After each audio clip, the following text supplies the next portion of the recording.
is honest and above board. The fact that you all actually went and hired the guy who filed that false report again is insulting. And I'm sure that I'm not an anomaly except for the fact that I fought back by myself and won. And I'll win again. We have people in this city.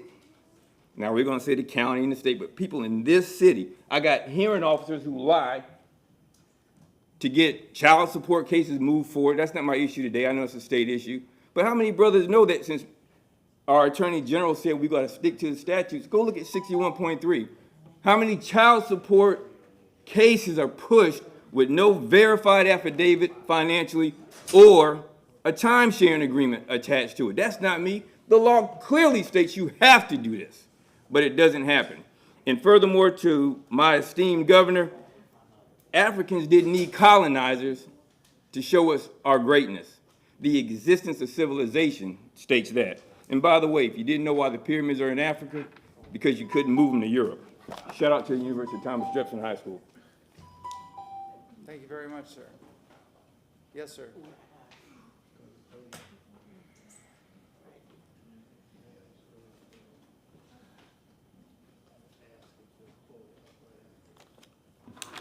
Mentez not. I want to say huru. Huru means freedom in Swahili. We say we as African people should always be thinking about our freedom. And thinking about our freedom, we have to connect it to 623 years of occupation, subjugation, slavery, all these other things, domination, whatsoever it may be. But right here, to localize the situation, right here in the city of Tampa, what we're seeing is African people are being used and abused at a rate that's phenomenally unreal. We see a mayor came right here and brought a 93-year-old black lady that's like talking some craziness, literally craziness, pimping black people trying to get taxes through. That's real smart of them. When a black person talk, if they ain't talking about reparations, they ain't talking about nothing. When a black person speak, if we ain't speaking about reparations, if we ain't talking about we 26% of this city population, we ain't never got 26% of the budget. If a black person's talking about a $2 billion budget and we ain't getting nothing out of it, they ain't talking about nothing. I want to send out condolences to the family of Laura Ann Carlton. That's a person all the way in California that was murdered because she decided to fly a pride flag. That's real disheartening. That's real disheartening.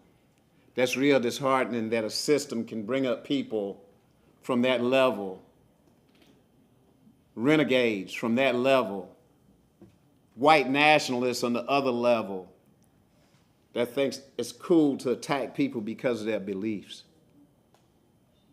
And if their beliefs have nothing to do with being aggressive towards them, that's real disheartening. But that's been going on, and that's been going on against African people for 623 years. We've been lynched. We've been over-sentenced. We've been incarcerated. We've been everything. That's negative. And that have to change. This city have to change this. That can't continue. These white people can't continue using a few Africans to get their way and holding it down inside the African community. That have to change. On the Jackson House, that have to change. Bob Buckhorn, 8 years. This mayor, 4 years.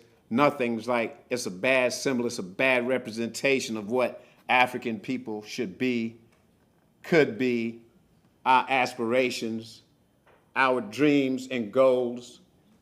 It's a real bad, that Jackson House is a bad example, and it's time the city do something about that. The city of Tampa do something about it. Thank you very much. Thank you very much, sir. Yes, ma'am. Yes, hi, my name is Mary Johnson Crooks. Say that again, Mary Johnson? Mary Johnson Crooks. Yes, ma'am. Go ahead. And you need my address or just my name for No, your now? name is I'm fine. just wondering if there's any way you can skip and go on to the stormwater utility issue. We have a staff report, we have some first readings, we have the consent agenda, which is generally quick, and then we would go into that, but we're approaching the 12 o'clock hour. We're likely gonna break at 12:30, the latest. So I don't know if we're gonna get to that public hearing before. Is there another day that I can attend this? It's gonna be held today, unless. Only today? Yes, it's for today. Well, I worked last night, I didn't have breakfast yet, I thought it would be in and out, but, and then my meter is about to up, so. Do you wanna speak now about it? You can speak now. I just want to know what it's all about. I mean, are they going to be repairing the area for that stormwater?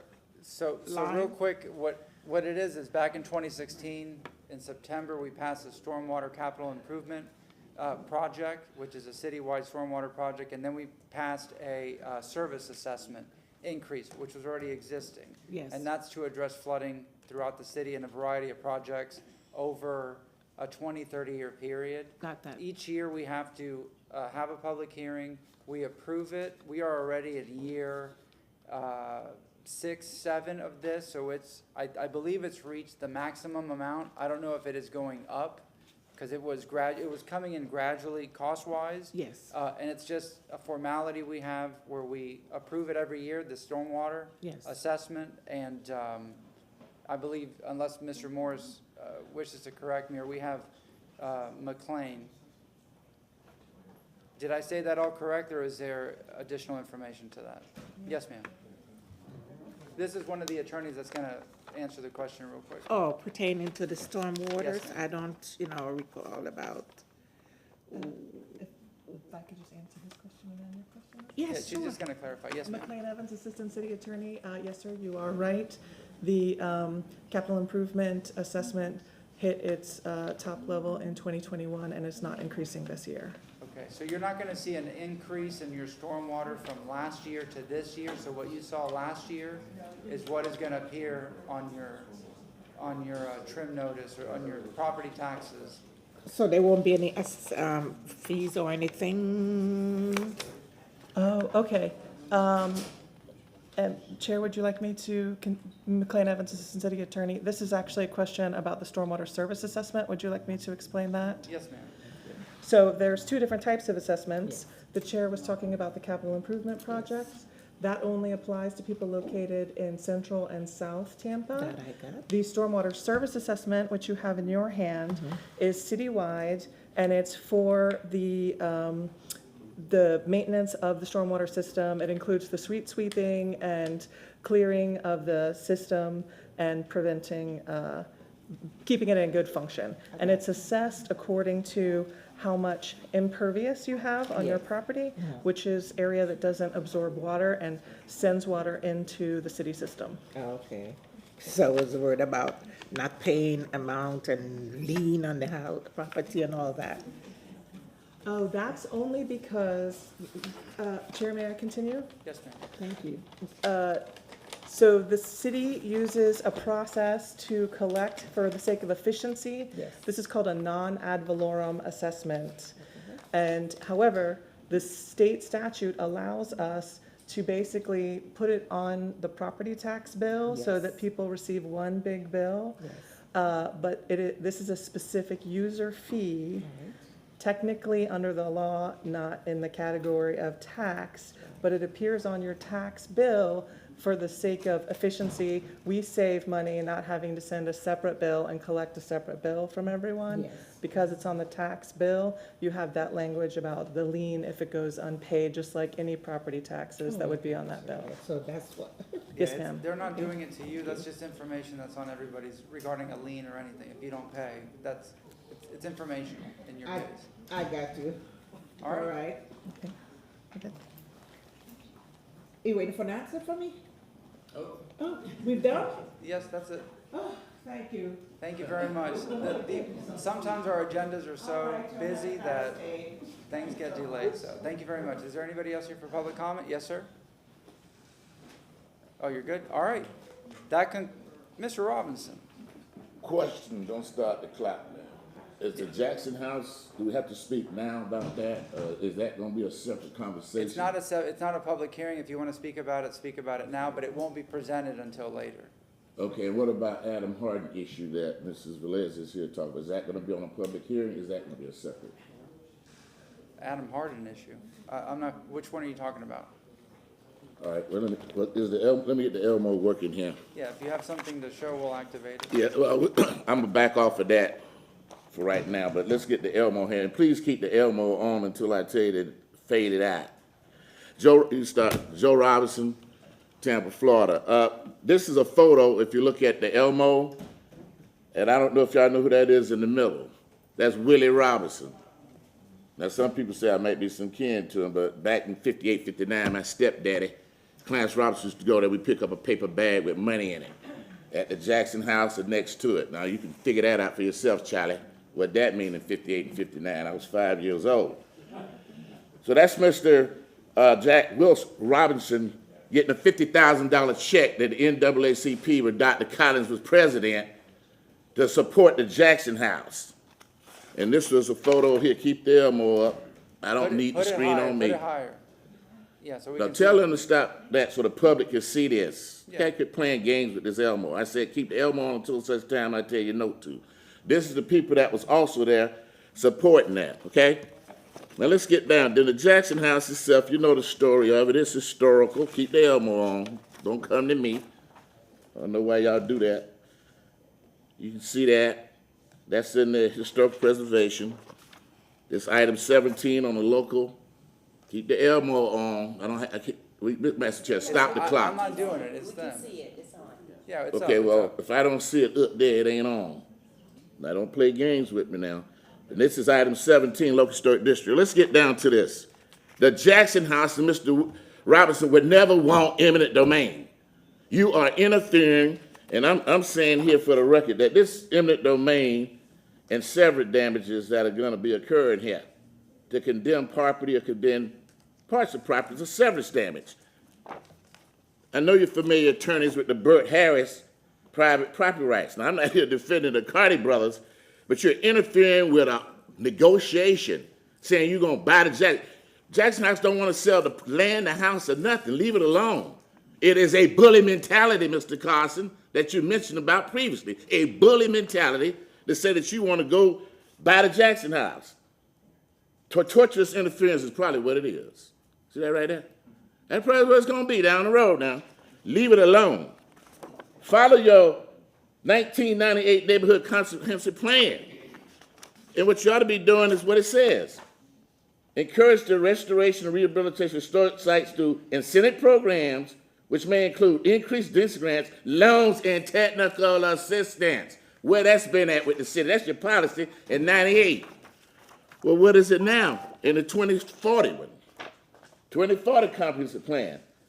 Support the effort of private, nonprofit organizations to raise funds for the preservation of historic property. When is the city going to do that? That's in your comprehensive plan right now. Stop bullying this project. The Cardi brothers that own all property downtown that you want to get rid of parking, do not interfere with that private negotiations. That's the torturous interference, in my opinion. Keep doing it, and there's going to be some criminal charges going on around here. The Cardi brothers are good people, and they don't need to be bullied into an eminent domain because it appears that it's a quid pro quo. And I'm going to leave it at that. And I'll come back to Adam Harden down the road somewhere. Yeah, and I'm going to respond, Mr. Robin. You may know that 2013 I met with Willie Robinson, and I worked on an effort to try to save the Jackson House. At the time that I met Willie, he had just gotten a letter from the city that Mayor Buckhorn had ordered to demolish the Jackson House. He had condemned it. He was going to tear the house down, charge Willie $60,000 in late payments, and he was also going to charge him for the cost of tearing it down. Willie showed me a letter. Unfortunately, I don't have a copy of it. I can pull public records and get it. So then I called Linda Salsena. She came into city council, and at least 2 or 3 of my colleagues were on city council then, and they voted to stay the execution of the Jackson House because the Buckhorn administration was going to tear it down. By the way, they were going to tear it down the Saturday after Thanksgiving, which I found abhorrent. I then participated with a group of folks to save it. We raised the money, we raised the pro bono efforts, and we had Mr. Robinson and his family agree to the deal. Buckhorn then sent a city attorney in with a letter that essentially said, no matter what you're going to do, we're going to tear it down anyway. And so everyone walked from that deal because they knew they were threatened. And I understand that previous attempts to save the Jackson House have been threatened before then. Since then, the Jackson House Foundation has controlled the property. And as you know, Mr. Robinson passed away a couple years ago. But the last I talked to him, I told him I would continue working to save the Jackson House. And I'm only one of many people. You probably have been involved in it too over the years. The Jackson House is not, it goes way beyond the property of Mr. Robinson's family and beyond the Jackson House Foundation. It's an asset and historical building for the entire city. It's something that everybody in the city loves and wants to save. Unfortunately, there's a lot of complaints from the public because they think city council and the city are not doing anything. And however much the last mayor wanted to tear down the Jackson House, I fought hard to not allow it to be torn down. And this city council, in fact, voted to stop him from tearing it down. 2 years ago, I think it was either Maniscalco or I, made a motion for CRA to provide $1 million to save the Jackson House. Unfortunately, we were not invited, CRA and the city council were not invited to the press conference the mayor had to announce it, even though it was CRA money, but we're the ones that put up the money to save it. Then the Vinnick Foundation matched it with $1 million, and since then, I think Darryl Roussan and others have pushed for federal and other money. That 10 years ago, to save the Jackson House would have cost $1.5 million. Now it's like $3.5 million. But during that time, things have not moved forward. I actually met with Jason Accardi a couple weeks ago, and I found out a lot of details that I didn't know before. But there were accusations going back and forth about whether the foundation has done anything to save it. Back when we tried to save it 10 years ago, our volunteers put blue tarps on to stop the rain from flowing in. Those blue tarps eventually fell apart, and nobody from the foundation put new blue tarps up. And the community is concerned that the foundation hasn't done what they needed to do to protect what's left of the Jackson House. And there are accusations against the Accardis, not by me, but by others, about the situation. I made the motion to put this on the agenda because I wanted to move the agenda along because neither party was doing anything. And now, later on in this agenda day, there is a solution that's been negotiated. It's been negotiated between the city and the Accardi brothers. And if you want to file tortious interference, file it against the city because the city, without my involvement, has been negotiating it. I don't know what involvement the Jackson House Foundation has been doing, but I do know that they sent out a slanderous email claiming that I or we wanted to tear down the Jackson House, and the opposite is true. In the absence of City Council, in fact, saved the Jackson House, and in fact, what I would like to do is push the restoration of Jackson House to be sooner because it's going to fall down, and if the parties aren't moving, we need to move them faster. And I think the offer that the city is putting forward today shows that the motion worked, and we did move the parties to the negotiating table. Thank you. Mr. Chair, if I could have 10 seconds to respond since he called my name back up here, and he just rambled on. You called his name first. No, but he didn't have to say anything. We're gonna bring this up later. 10 seconds. Go ahead. 10 seconds. Thank you, Mr. Carson. But once again, you do not bully mentality to get something done in this city violating people's rights. Don't bully people, man. I'm telling you, the Carter brothers are not the people to bully when you want to get rid of the parking lots that 7-Eleven got around here recently. Do not bully people around here, man. That's all I'm saying. Don't bully. You want to be a bully, I'll be a bully. All right. Anybody else for public comment? Thank you, though, Mr. Carson. Yes, ma'am. Good morning, thank you. Good morning. My name is Pat Cruz, and I am one of the founding members of the Jackson House Foundation.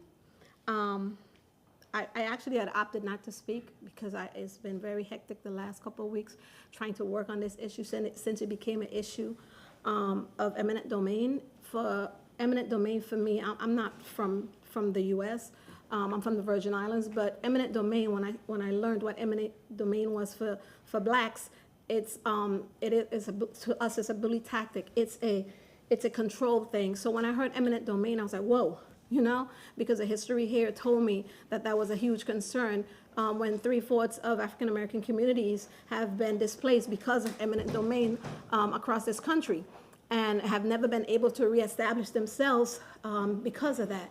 So I know we're just talking about a house, but to me what that house represented was the last thing standing in what was known as the most successful black community in Tampa, which otherwise the Scrub or Central Park Business District. And so I know we have had so many meetings with different people that you would know as a committee, as a council. In the beginning, people figured, I'm not from here to see this, and we would have meetings, or they would call me on the side and say, convince them to move the house, as if I'm not a part of the black structure here. Convince them to move the house. I think it'd be better to move the house. And a lot of that dialogue is what we've been getting, a lot of push is what we've been getting from the beginning. Move the house, put it over there by Perry Harvey Park, where all the other black stuff is. That's offensive. That's offensive. The location is part of the history. It's significant to the history. Like I said, it's the last thing standing. We've had comments that said it doesn't fit with the architectural structure, the new direction for the development or redevelopment of the city of Tampa. To have something that reflects what it looks like, not what it looks like now, but the architectural aesthetics of the Jackson House is a plus in this city, because as you look around, you don't see much, unless you go down Ybor City or something, you don't see much of the history, physical history. The University of Tampa, yes, all that. But we don't see anything that ties us back with the black history, with the story that's being told. When you look at the National Register for Preservation, and you read that like 28, 30 page of the Jackson House from the beginning, as much as they can tell, it is very fun. Well, I'm about solutions. As far as safety, cover it if we have to, put a 10-foot fence, put signs around it. I agree with Joe. We don't want to bully their Cardi's, their businesses. They're into making money. I understand that. I respect that. There are other ways that other things that we can talk about. With their Cardis or without. Also the code. I looked up codes. I also contacted a lot of people, national and international, when it comes to preservation, and they've suggested some things that we can do, because they see this as, all right, time up. But thank you. Thank you. Hopefully we can move forward, and probably I'll talk about this at another time. Thank you. Thank you very much. Dr. Collins.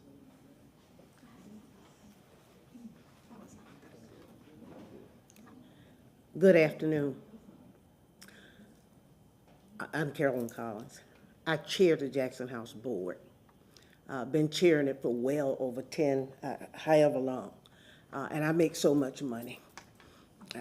I'll give you guys the money if that's what you think. And everybody called me and said, how much money do you make for the hours that you put in? So I want to make one thing clear now. The Jackson House Board has been meeting since Willie Robinson and I sat on his front porch and gave me the desires of himself and his mother. And I want to thank the City Council, to all of the members that are up there, even those that are now gone, and to the new members that I haven't had the opportunity to interact with. If any efforts are put together, I've had more people calling me saying, CRA downtown should have been did something. Well, I think something should have been done when you had to put the blue top on, and I agree with the group that did it, because Willie's mother was abused by so many people that she paid for to do the roof, and it wasn't done. But I would recommend go and listen to Carrie Hurst's interview from the Hillsborough County Public Library of Willie's mother, of that 1901 house that was built for a family and then became a two-story house and served as a boarding house, so to speak. This board, and I want to speak for them, the board are mostly working people who have made a sincere and dedicated commitment and said, look, you can go and speak on our behalf, but make sure you let us know what you're doing. And for the last 2.5 years, we have been trying to work with the Acardis, and they have worked with us. But we've reached a impasse because of that easement that we needed on both sides. A belief that we needed it for parking. No, we don't need it for parking. The city staff that we've been working with for 2 years told us what we needed for. And I'm not going to go into that. So I want to make this clear. Many people have worked and say they was working for the Jackson House. They have not. We've only received the $1 million, and thank you for mentioning that it was one, because we never got it. And if we did, we don't know where it is. It's not on our books. Our books are being recorded down by the History Center. That's where our money went, and then we have money, a little money here with the city, and we have money that Les Miller got for us with the county. And we're going to keep getting money. We've gotten calls for federal dollars. So we're going to rebuild the Jackson House. We're going to build it at 851 Zack Street, where it is now. And if we can't put it at 851 Zack, we're going to think of that old address, And as Willie's mother said on there, it originally was at 835 Zack Street. So when the house changed, when the codes changed, when the codes came on, we've been doing work. Thank God for the people up at the state who's been working with me and say, you guys wouldn't have this problem in Miami, Jacksonville, and Orlando. They city works better with you. So all I'm asking is work with us. We're working with the city. We're respecting them. We've done it for 2 years, and now they came in and they haven't had it 6 months. And we just feel like whatever they're gonna come with, we're gonna listen to them and we're gonna work with them. But if it doesn't work, folks, if we lose the historical designation and we have to build a brick house and put a facade on it as a replica of the Jackson House, do know it, the Jackson House will be rebuilt. And we can't wait any longer before the house falls down. And it is on its way down. Thanks for a gentleman that sit in this audience who actually did the first stabilization. And thanks to the money that we got subsequent to that when everyone came together and we did the second. So the house has been stabilized twice. And if it fall down, we're gonna still see the structure from the inside. The siding's gonna fall down, like the windows are falling out, like the door's gonna fall out. But we appreciate those that are working with us. And it's not an easy task. It is not a cheap task. And the Jackson House Board deserves the respect that I'm gonna give them today to let each of you know they've been working, and they've been working hard. And I thank everybody, the Bennicks, the community folks, the city council, the county commissioners, the history center, and our board in this community. House is gonna be built. We've made that decision in December of 2022. It's gonna be built regardless, but after that time, it has gone into the hands of the city, and we hope we'll hear a great solution, we'll move with what they say, but if not, we'll lose the historical designation that Willie and his mother didn't wanna lose. We've already been told by the state we will lose it, but we'll do a brick house, facade on the outside, and do a replica. Thank you for whatever you can do to help, but please, vote to allow the city to work with us, with their cards, to see if we can maintain the historical designation. And I appreciate what you're doing. Thank you very much. Yes? I just want to say thank you, Doctor, and to your board. Your microphone. Everyone concerned. Although I haven't spoken to the administration about this at all, I think there's some movement to come to some consensus in the very near future to solve the problems. And I think it's not only a two-party system, it may be a three-party system. But thank you very much, all of you, for what you've done. Thank you. Thank you very much. I got elected on a Tuesday in 2015, and the first meeting I had was that following Monday. I had orientation here. My first meeting before was 8 o'clock with Mayor Buckhorn, and the first thing I mentioned was the Jackson House. I've been fascinated with that house forever, and we all know the importance of it, and I think in today's report, I think it's going to be some welcoming news with some good solutions, hopefully, and we can get the ball rolling on restoring and resurrecting this house. So thank you very much. Item number 5, the tree on Santiago. Is there anybody here for the item number 5? Mr. Bide, are you online? Yes, sir, I see you. Go ahead, sir. Yes. Morning, Chair, morning, Council. Vic Bide, Director of Mobility Department, to address item 5, motion by Councilman Clendenin, seconded by Councilman Carlson, related to the sidewalk on Santiago by Bayshore. A memo to that effect has been submitted. The request was to review all of the options that we've taken a look at before landing on the decision that we have regarding construction of the sidewalk. The memo details materials, means, other type of considerations like chicanes and things like that, and why we arrived at the decision that we did. I'm available to answer any questions. So, Mr. Bide, I don't want to speak for anybody, but we heard from public comment. I don't know what our council members or my colleagues are going to say. It appears that nobody wants this sidewalk. I haven't had anybody here say, leave the sidewalk. People don't want the sidewalk, but from my understanding is that it's up to Related to put in that request not to have to build the sidewalk. Is that correct? So the developer can request, and legal, I see Susan is available to address this as well, but the developer can request a modification to council's decision from last year, but I'll let Susan or Emma expound on that. Thank you. So, Ms. Johnson-Velez, is it that easy? I mean, no one has come here today, and I haven't received a call or an email saying, please leave the sidewalk. What is the path to getting this changed? Susan Johnson Velez, Legal Department. So yes, Mr. Bide was correct that, I mean, the developer has zoning entitlements that were approved in a site plan by city council. They also have building permits that the city has issued. So any change to those entitlements would have to be initiated by Related and not by the city, because they do have those entitlements and they're entitled to build in accordance with the approvals that the city has previously given them. Okay, and I saw two representatives from Related, I think I see them in the back. Can I ask them to come up and see if they would be amenable to requesting that change, or we go from there? Sir, I see you coming up.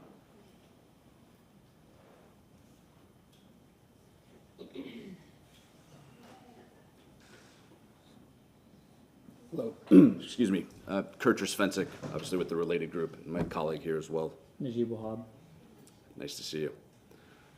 Yeah, our plan and as approved, we'd like to continue with the sidewalk as designed and permitted and just continue on with that construction. We used a lot of resources to look at alternative options through our consultants and with help from the city and staff and felt that what we have proposed is the best solution to maintain that sidewalk there. I feel a lot of neighbors and folks from not only the residents we're building, but in the community will use these sidewalks. Unfortunately, no one spoke on that behalf today, but we do think it's a solution, and obviously the trees are important to us, but we'd like to just continue with the original plan. But nobody wants it. That's the thing. I know no one may have not been here today to speak in support of it, and I know you have the residences being built across the street. But Correct. To the homeowners, in respect to the age of the tree and the importance of the tree, I mean, you heard, passionate communication from the folks in the area.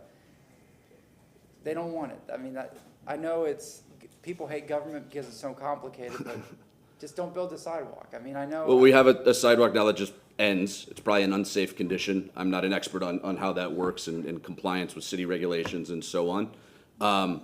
We've worked with many representatives here to sort of come up with other solutions. What was designed and some tweaks to it, I think, are what is in your package. We believe is the best, the simplest, and provides all of those things. I understand some concerned citizens about that. Obviously, trees are important. We don't disagree to that. There were some factual inaccuracies, I think, with some things that were said earlier today. But, we would like to maintain the plan as provided. But, if there's a solution out there, we'd like to hear it. But after working through experts on your side and ours, this seems to be the best plan. Any other council members wish to speak? Mr. Miranda? I'm not questioning you. You do what you have to do for yourself and for your company, but sitting here just listening to the whole thing is, the simplest thing is not to have the sidewalk, but you're insisting on the sidewalk regardless of the tree. I'm not. I know that you're bending the sidewalk to an angle and so forth and so on. So what happened to the other trees? Which other trees are you speaking about? I'm just asking a question. I'm not being specific at all. We came to I wanna be just like council. you, sir. Sorry You to don't talk in interrupt. generalities, so can I talk in generalities? So maybe in the future, I won't vote for a damn tree going down in any building. That's what you want? No. Okay, thank you. That's it. Thank you very much. Are we able to respond to the question that he asked? Go ahead, sir. Sorry. Earlier today, it was said that we killed all grand oaks on 22 acres. Our property is 4.65 acres, so I'm not calling him a liar, we just want to represent the facts as the way they are. It was said we killed all our grand trees. That's incorrect. We promised to save 3 grand trees. All grand trees are there. I am happy to walk anyone around the site. You can touch it and feel it and look at it. All 3 on both our properties have been saved. A lot of resources are going towards keeping them alive. They're fenced in, they're watered. We have a retainer arborist that you can imagine is not cheap, who you all know, Mr. Pederica, who visits the site monthly to make sure all 3 trees are in fact safe. It was also stated that destroying trees is for our benefit, for the views. The townhomes were never sold with views. They're on Santiago. They don't have a view. They've got a beautiful street that we're paving. We're replacing all the trees that were destroyed, and there were many, with new trees designed by a world-famous landscape architect. So we're going to be replacing all those trees and then some, which is also on the PD and will be apparent when the project is done. And lastly, the 12 townhomes are sold. There's no need for me to destroy a tree for any view. I have sold those townhomes. There's no incentive for me. We don't enjoy coming up here and having these arguments. There's zero incentive for us to attack any neighbors or any tree. The sidewalk was initially proposed because of the safety conditions around Bay Shore. You guys had multiple deaths and tragedies caused by drag racing and whatnot back last time we were in council when we first asked for the PD. And so it was proposed and asked for by the city to do the sidewalk. We said, absolutely, we're doing it at our cost. A lady was here earlier about budgets. You know, we're taking some of that stress off of the city to provide a safe sidewalk. And of course, doing it in a way that is safest for the tree as well. As stated earlier, we spent tens of thousands of dollars on the design of the sidewalk and the way that we're gonna implement it, and of course, the monitoring. Once we build the sidewalk, we don't disappear. We're monitoring it with Ricky, and we've committed to that and have contracts, et cetera. So of course, if any of you have any questions or need any written proof or would like to come visit the site to see the trees that were allegedly destroyed, you're more than welcome to. Councilman Carlson. Yeah, just, it's past 60 days, so I'll say I voted against this project twice. Part of it was about the trees, part of it was that it's 23 feet from the neighboring. I'm getting complaints every day now about the neighbors adjacent saying, why was city council so stupid to, this is what they're telling me, to approve something that's 23 feet away. I mean, you at least when you started, you had a great architect, you're putting in great art. Thank you for that, but we've had so many complaints, and unfortunately, the legal department says we don't have any legal recourse at this point. We've given the entitlement, and so if you all want it, you can do it, and we can't stop it. I would say with the bad feelings in the neighborhoods about this project, the bad press about this, the West River project, the Rome Yard project, and others, I know you guys are siloed on projects, but I would suggest that to start to build a good relationship with the community, you all should try to do something different. I know who your lobbyists are, and they're giving you bad advice on what you should do in regard to the city. The people you're listening to don't have influence in the city anymore, and they're leading you astray. The people of the city control the city now. The neighborhoods represent the people of the city, and I would recommend that you all listen to them, and after you disappointed them so many times, that you try to do something that would be in their interest. Thank you. Councilwoman Hurtak. Thank you. I'm basically going to echo what Councilman Carlson said. It just seems like something like not building a sidewalk for a company that's building so much in the city and wishes to build more would want to garner some public support for these things. No, Please let me finish my statement. I just can't believe it, because it seems like something so simple that we are simply asking, hey, maybe let's not finish this sidewalk. Let's just let people use the other side of the sidewalk, which was what a lot of people said. The idea of being able to maintain a tree that has brought so many people to council, emails from us, phone calls. I don't think I've ever heard Mr. Miranda so worked up on something, and that man sticks to his word. Water, You okay, haven't sure. been here long enough. But, well, since I've been on council at least. It just seems very nearsighted for you to dig your heels in on something as simple as a sidewalk when this is a, multi-million-dollar project. That's all I'm gonna say. Thank you very much. Anybody else? Yes, ma'am? Hello. I think what I want to say is just this, because it's come to council so many times and the public is very passionate about this issue. There's this thing called social responsibility and corporate consciousness. And you all have heard from the community. You have every right to do what you want because the council voted. You have the permits, as our attorney said. But it gets down to really social responsibility and corporate consciousness. And I just think that you should consider that and listen to what the public has asked, because it has happened. They have come so much and they have written so many letters. And I'm new on council. I've been here 100 days. And this is a very passionate issue about this particular tree. The ones that you've torn down are bulldozed for your project.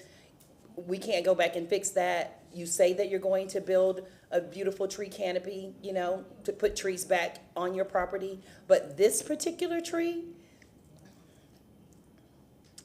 yeah, this is just not good. It's just not a good idea.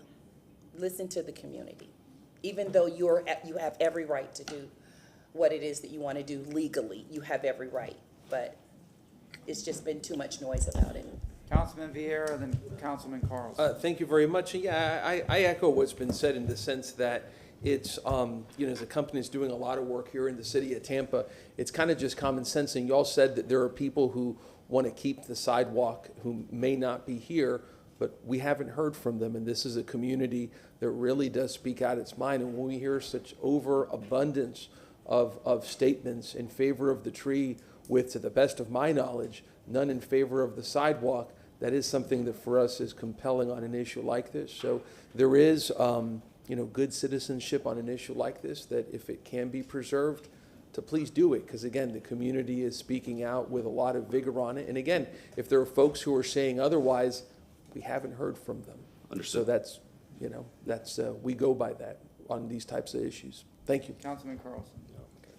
No? All right, thank you very much. Thank you. Anything else from council members? Thank you very much. Thank you. All right, item numbers 6, 7, and 8, we'll do the consent agenda, and then we're gonna break for lunch. Who has number 6? This is the first. Good morning, Chairman and Council. LaShawn Dock, Development Coordination. And Council, item number 6 is before you. This is a correction. This is a scrivener's error to the site plan, which was attached to the original ordinance. This is for the property at 5411 West Tyson Avenue. And this is ordinance 2022-106. So again, this item is before you for first reading, and I'm available if you have any questions. All right, any questions? Hearing none, Councilman Miranda, would you like to read item number 6? Thank you very much. Item number 6, file number REZ 22-23, orders being presented for first reading consideration. An orders amending ordinance number 2022/106, which rezoned the property in general vicinity of 5411 West Tyson Avenue in the city of Tampa, Florida, in order to correct the scrivener's errors from the site plan as Exhibit B to said ordinance, providing an effective date. We have a second from Councilman Vieira. All in favor? Aye. You want a roll call vote? Roll call vote. Clendenin? Yes. Henderson? Yes. Vieira? Yes. Miranda? Yes. Carlson? Yes. Pertek? Yes. And Maniscalco? Yes. Motion carried unanimously. Second reading and adoption will be held on September 21st, 2023 at 9:30 a.m. Thank you very much. All right, Thank you, item Council. number 7. Yes, ma'am? Good morning, Michelle Van Loan, Real Estate. Item number 7 is your first reading. Legal Department has provided the ordinance. It's for a street renaming for Salvador Martinez Ybor at the southwest corner of East 9th Avenue and North 19th Street in front of the Ybor City Museum. We have received no additional public comment. I'm here to answer any questions. Any questions? Councilman Vieira, thank you for bringing this forward. Yes, sir, I'll read it. And before I do, I just want to say that thank you, Michelle, for all your hard work and everyone in the city. You know, Salvador Martinez Ybor is a gentleman who very few really know what he was about, the founder of Ybor City's grandson, who gave up a comfortable life in Cuba to return to the United States, his homeland, after Pearl Harbor, and gave his life for our country in 1945. And yet very little is known about him day to day from the people of Tampa, and I think that's injustice. So my great pleasure to do this. Ordinance being presented for first reading consideration. An ordinance of the city of Tampa, Florida, approving the placement of an honorary street naming sign at the intersection of 9th Avenue and 19th Street in Ybor City, Florida, to honor Salvador Martinez Ybor, providing an effective date. Second. We have a second from Councilmember Miranda. Roll call vote. Miranda? Yes. Carlson? Yes. Pertek? Yes. Clendenin? Yes. Henderson? Yes. Vieira? Yes. And Maniscalco? Yes. Motion carried unanimously. Second reading and adoption will be held on September 21, 2023 at 9:30 a.m. Item number 8 is a street naming sign for Michael Phillips at the northeast corner of San Jose and North Himes, per our discussion on 727, when we heard from Mrs. Phillips also. And again, I'm here to answer any questions. Any questions? All right, Councilman Clendenin, do the honors. I asked to read 8 because, one, I was personal friends with Michael Phillips and his mother. I will say that, you know, he was an incredible young man who was an advocate for people with disability, and his mother has carried on that torch.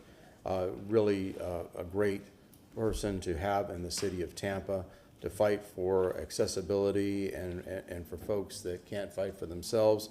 So I'm honored to read this ordinance. Ordinance being presented for first reading consideration, ordinance of the city of Tampa, Florida, approving the placement of an honorary street name sign at the intersection of Himes and San Jose Street in Tampa, Florida, for a period of 2 years to honor Michael Phillips, providing an effective date. We have a motion from Councilman Clendenin with a second from Councilman Miranda. Roll call vote. Carlson? Yes. Hurtak? Yes. Clendenin? Yes. Henderson? Yes. Sierra? Yes. Miranda? And Maniscalco? Yes. Motion carried unanimously. Second reading and adoption will be held on September 21st, 2023 at 9:30 a.m. Thank you very much. Councilman Vieira, would you move items number 9 through 18 with the exception of 17? Yes, sir, Mr. Chair. And before, if I may, I also want to clarify a private conversation I had with Ms. Van Loan, where it says there for 2 years. That means that after that, other people may have that. But just rest assured that if we do have to move that, I will, somewhere else will be named after Mike Phillips, just for the record, because I saw that in there. If I may, I move items number 9 through 16 and 18. We have a motion from Councilman Vieira, second from Councilman Miranda. All in favor? Aye. Any opposed? Councilwoman Mr. Henderson? Chair. Yes? Yeah, item number 22, my firm has a business relationship with an entity that may be related to this item, to item number 22, and so in abundance of caution, I'm going to recuse myself and I'll file the paperwork next week. All right, so if Chairwoman Henderson, if you could move items 19 through 21, then 23 through 49? Yes, absolutely, Chair. Yes, I move items 19 through 21, and I move items, well, completing it, items 23 through 49. All right, we have a second from Councilman Vieira. All in favor? Aye. All right, Councilman Carlson, you got to step out. Yeah, item number 22, separate vote. Ma'am, if you'd like to move it. Yes, I move file number PR, I could just say file 23, Just or? item number 22. Yeah, okay, I move file item number 22, thank you. Motion from Councilwoman Henderson, second from Councilman Vieira. All in favor? Aye. Aye. Any opposed? Councilman Carlson, you can come back in. All right. Item, Come so quick, Council- come so quickly around here. Chairwoman Hurtak, if you move items 50 through 60. Yes, I move items 50 through 60. We have a motion. We have a second from Councilwoman Henderson. All in favor? Aye. All right, 61 is going to be under staff reports. Councilmember Miranda, you are the Finance Committee. All right, we have a motion from Councilman Miranda, second from Councilmember Vieira. All in favor? Aye. Any opposed? Councilmember Carlson, 68 through 83. Yes, I move 68 through 83. We have a motion from Councilmember Carlson, second from Councilmember Vieira. All in favor? Aye. Thank you very much. Councilmember Clendenin, 84 through 88. I move items 84 through 88. We have a motion from Councilmember Clendenin, second from Councilmember Henderson. All in favor? Aye. All right. And before we break for lunch, can we have a motion to set 89, 90, and 91 for the public hearing? We have a motion from Councilwoman Henderson. Do we have a second? Second from Councilmember Clendenin. All in favor? Aye. All right, we are in recess until 2 o'clock. And if I may, Mr. Chair, before, I have to leave here at about 5:05 for my son's job for something I have to drop him off at. So I don't know if we'll go that long, but just for the record. We will go that long. And I'm going to request that I get a ride home from someone. I will not.